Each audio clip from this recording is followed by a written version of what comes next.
What about the environment? Is dredging good or bad? How do we find out? Dredging plays a vital role in the socio-economic development and the environmental health of many countries and regions in the world. Yet, any infrastructure or development project can have impacts on the environment and dredging is no exception. Effects of dredging process. Direct or indirect environmental and socio-economic effects may be associated with any element of the dredging process, excavation, transport, and disposal. The effects may be positive or negative, short-term or long-term, and may include, amongst others, impacts on water quality. Example, increase of suspended solids concentration and potential release of contaminants during dredging or disposal. Leaching of contaminants from disposal sites. Habitats and natural areas. Example, habitat enhancement or recreation, removal or destruction of bentos smottering. Local communities. Example, the effects of noise, increased labor opportunities, changes to bathymetry or topography. Physical processes. Example, waves, currents, or drainage, and hence erosion or deposition. Archaeological assets. Example, shipwrecks. Recreation. Example, sailing, swimming, and beach use. Economic activities. Example, commercial fishing, improve infrastructure.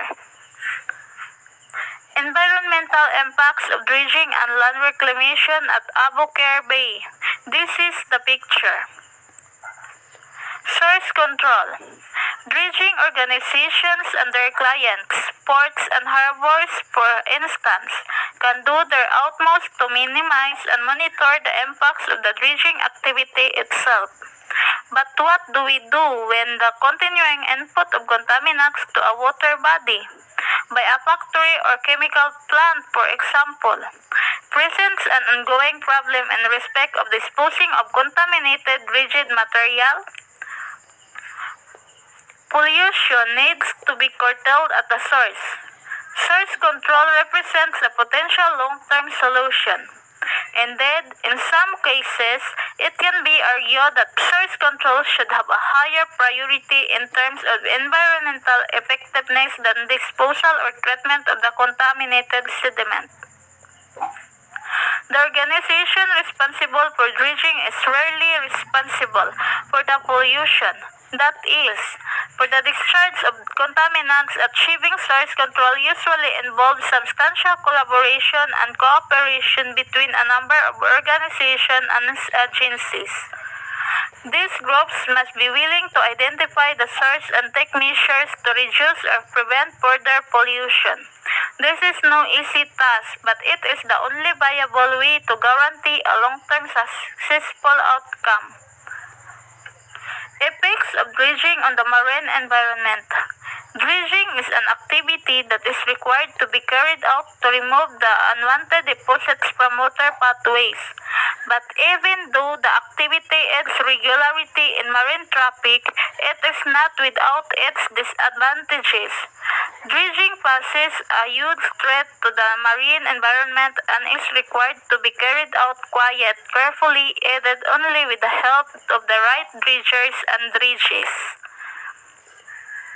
Since the main focus of dredging is to remove the deposit submerged under, the environmental effects of the process also revolve around this focal point. Some of the effects of dredging can be enumerated as follows. The first, the soil deposit in any water body have a certain predisposed composition. Through dredging, this composition is altered.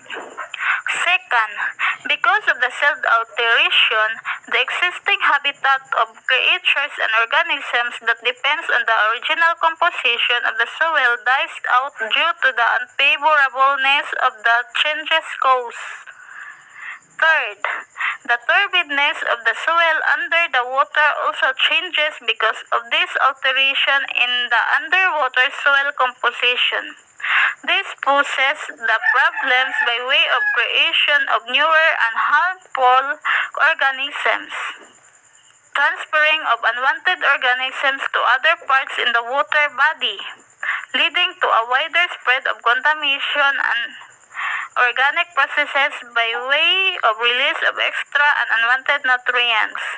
The turbidness also causes the already existing contaminations to the spread further in the water body, which also affects the marine environment adversely. All the points mentioned above pertain to dredging of water bodies with clean soil deposits, but sometimes dredging is also carried out without the contaminations present in the soil. The effects and the biodiversity impacts of contaminated deposit dredging are: first, the dredging is contaminated materials will cause the harmful particles to regroup and spread to a larger area in the water body.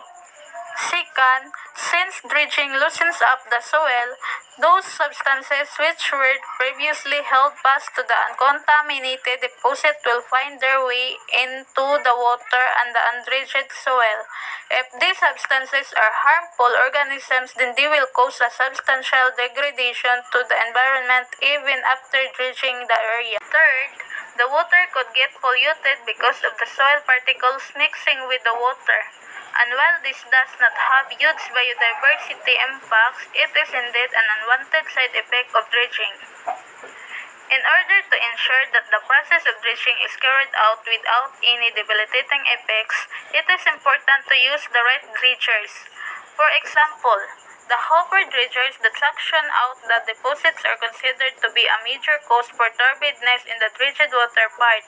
It has been recommended that those dredgers which present a chance for pollution and extensive contamination be avoided and replaced with other safer methodologies. The marine world is facing a precarious scenario. This is why it becomes necessary for us to take all possible measures to ensure its safety for that generation in the days to come. By employing proper methods to the process of dredging, we can make quite a substantial contribution to put an end to the negative environmental effects of dredging.